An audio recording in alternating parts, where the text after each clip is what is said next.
Jahlah ora ana bodho iku maujud indah ana ing dalem sanding iman.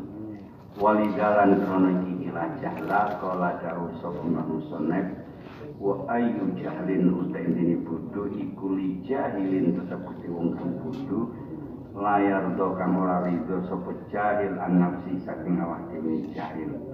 Wi annahu krono sak temne kelakuan iku ida hasala ing nalikane hasil lagu ketui jahil apa hadal ilmu iki ilmu soro mongko dadi sapa jahil ikulah jahla ora ana bodho iku maujud indah ana ing dalem sanding jahil hatta yatabarrara sehingga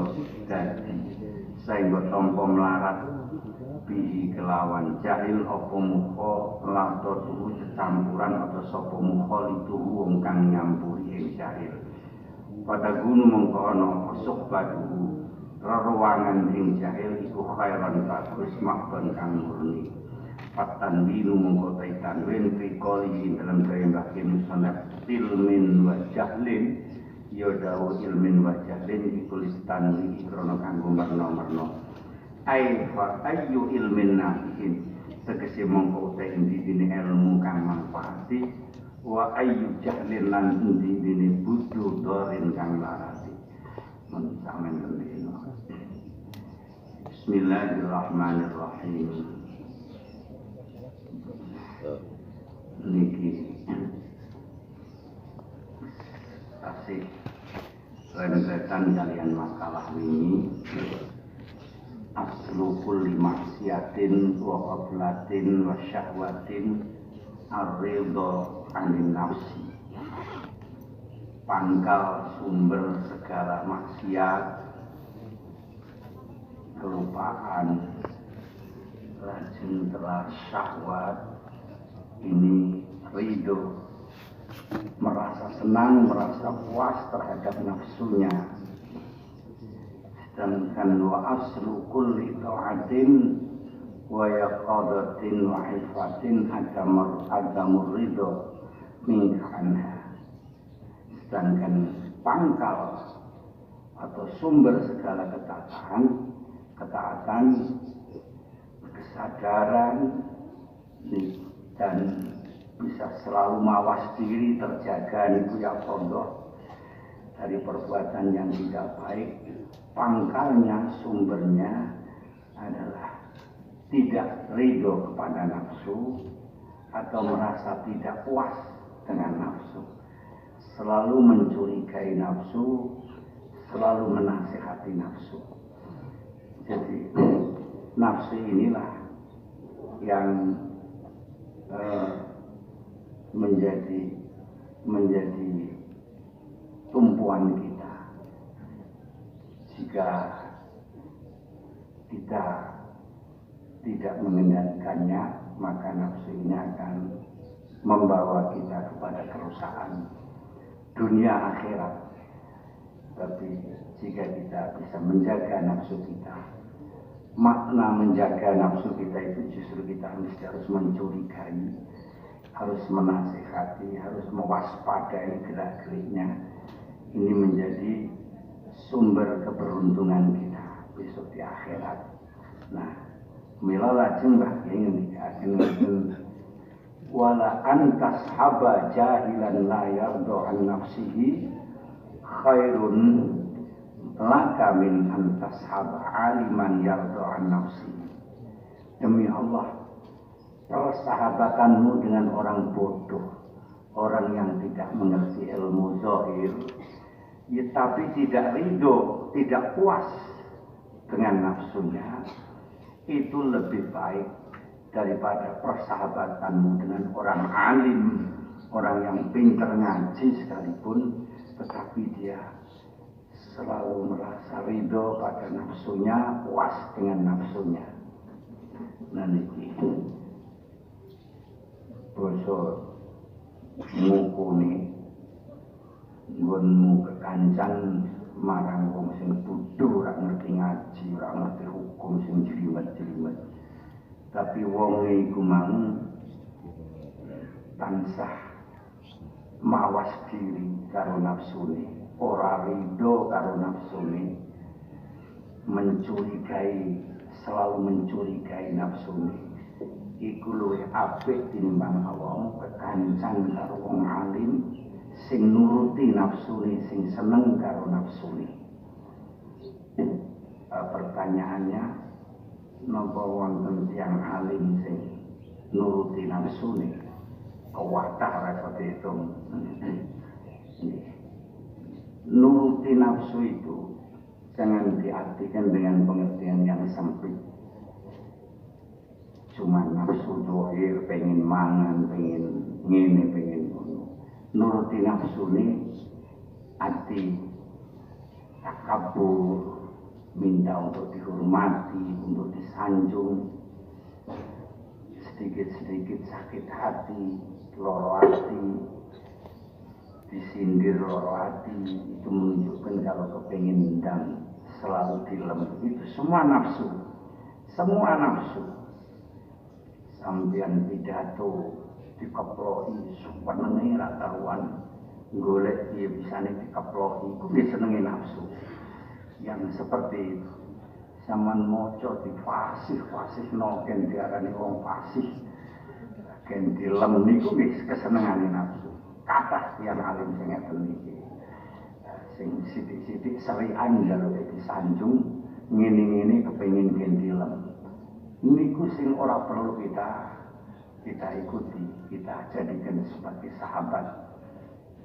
Mendingan lebih baik kita bersahabat dengan orang bodoh, tapi selalu ngawasi nafsune, mawas diri kalian nafsune. Nah, niki, niku pelajaran tasawuf itu seperti ini. Pelajaran tasawuf itu seperti ini karena arahnya ini membangun batin, membangun ruh, tidak membangun zahir. Enten malih pengendikanipun tiyang alim, ahli tasawuf, aja saben-saben wong alim iki kekumpul, golek wong alim. Sing nalikane kowe seneng donya, wong alim iku iso marekake atimu nggonmu seneng donya. Iso ndadekake kowe malah dadi seneng akhirat timbangane seneng dunya. golekana wong alim sing nalikane kowe padu karo kancamu, tukar padu karo bojomu, wong sing iso ndadekke kowe rukun. Ora malah sing manas-manasi niku mboten. Nek kowe lagi kenang penyakit, seneng pangkat golek wong alim sing iso ngredam kesenenganmu niku. Saterusé.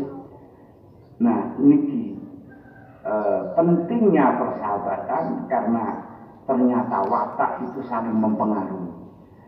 Nek sampean kumpule karo wong sing kemrungkung kemaki, seneng takabur niku sampean mesti takabur. Sampeyan nek ndelok wong ora usah takon-takon kancane sapa to. Gampangane kae biasa kumpulane karo sapa. Nek sampean weruh sing biasa sing dikumpuli kok wonge seneng ngono wis mesti kuwi seneng ngoten. Keranten napa? Watak niki nek mboten munasabah niki mboten cocok.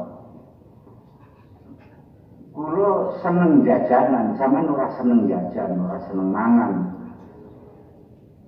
Paling-paling malah kula sedih nek lunga karo sampean. Wong ku nek lunga kok ora mampir warung kurang abdol. Nek ngulon nek ora mampir warung kurang abdol. Dadak sampean tak ajak mangan apa meneh kok poso. Sesuk meneh ora lunga mbek kowe. Ngoten. Dan sangat pengaruh dalam soal napa pun. Mulane arah kita tetap harus menghindar dari orang-orang yang nuruti nafsu ini sekalipun itu orang alim. Wa ayu ilmin li alimin yardu an nafsi. Untuk apa ilmu itu? Fa ayu ilmin itu maknane murate ngaten. Untuk apa ilmu itu bagi orang alim tapi nuruti nafsu? Kanggo apa ilmu sing digoleki wong alim iku kok kanggo nuruti nafsu niku ilmune kanggo apa? Lan iku ilmu model apa? Ilmu kok kanggo nuruti nafsu. Wa ayu jalin lan endi bodone wong kuwi sing ora rido karo nafsune. Niki artinya ketika orang itu tidak rido pada nafsunya, orang itu tidak bodoh. Orang yang paling pintar itu orang yang bisa melawan nafsunya. Cek duwe ilmu iki, cek duwe ilmu iku ora urusan.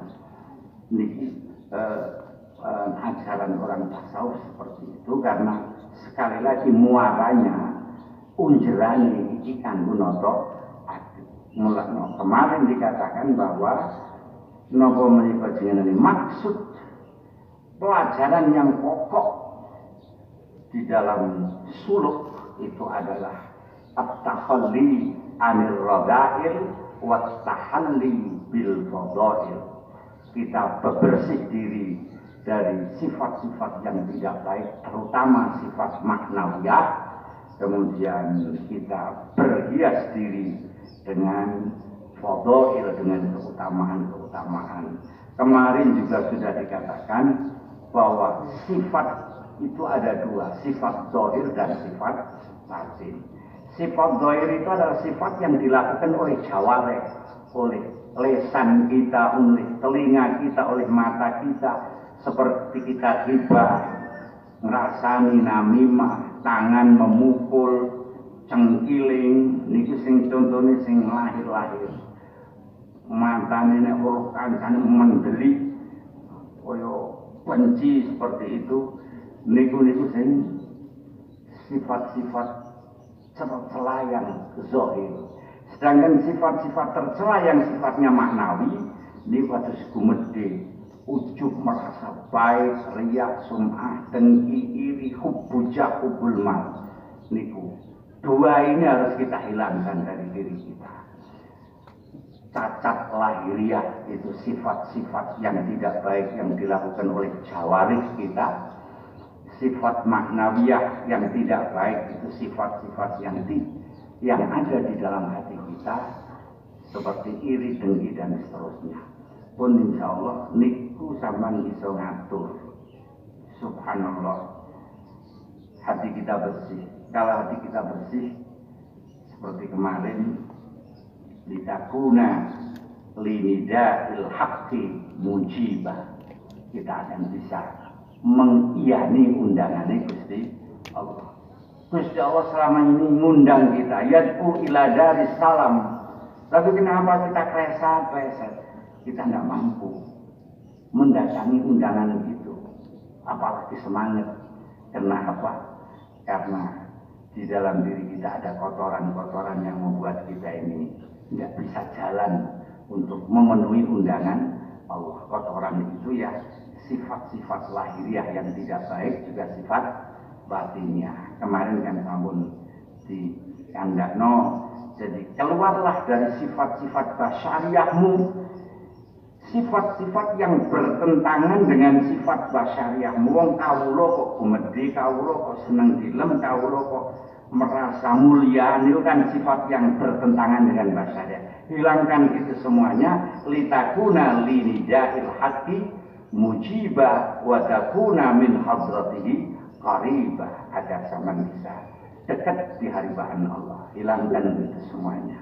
Nah, kalau ingin mulai semuanya ini pangkalnya ada pada nafsu. Jika kita bisa tahliyah, insya Allah. Mari besok Ramadan kita buat pelajaran ini. Kita renungkan dulu. Kita renungkan betul-betul. Kemarin ya Mbak Kiai sudah mengatakan tasawwufuka ila ma batana fika minal uyub khairun min tasawwufika ila ma hujiba anka minal khuyub. Jadi kepinginanmu, semangatmu untuk mengetahui cacat-cacatmu pribadi itu lebih baik daripada keinginanmu untuk membukakan takbir sampai ilmu laduni, ilmu mukasyafah. Ben untuk kuwi ijek apik keinginanmu mencari uyub kesalahanmu sendiri. Ramadan ini kita buat renungan. Kita tidak usah berpikir yang lain-lain. Coba sajalah sak Ramadan untuk meneliti kesalahan aku tujuan. Buljen wirasa gumedhe. Aku kecil. Buljen wirasa serian. Ketemukan semuanya. Kemudian kita perangi.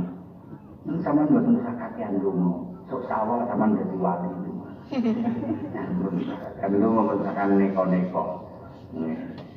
Pasane ora usah sing nemen-nemen lah. Golek mawon. Ya terus pripun? Kula bengi sikil kalian kula meneng mawon golek salah kula catet. Aku kok cek kaya ngene. Apik sampean meneng wae golek salah sampean. Niki sing dimaksud Mbak Dewi sangat. Terus sebab keinginan sampean nggone maca-maca kan perlu digene untuk swarga, widodari, macam-macam. Tapi nek panjenengan memang dadi semangate sampean ya monggo lah. Samanap Allahu Akbar. Patang rakaat itu dari siji insyaallah. Ya monggo terserah. Tapi mosok cek ngono kuwi. Nggih, kabarane ya. Pun niki raine. Mulai urang ngaji. Sesuk saya mulai saiki prei boten ngaji. Mlebune meneh tanggal 30 Mei utawi tanggal 18 Syawal niku insyaallah sedekah ketiga, tapi benjang masih kenapa menika jenenge haflah penutupan. Iki penjaluke kanca-kanca enten penutupan iki rek-rekake yo.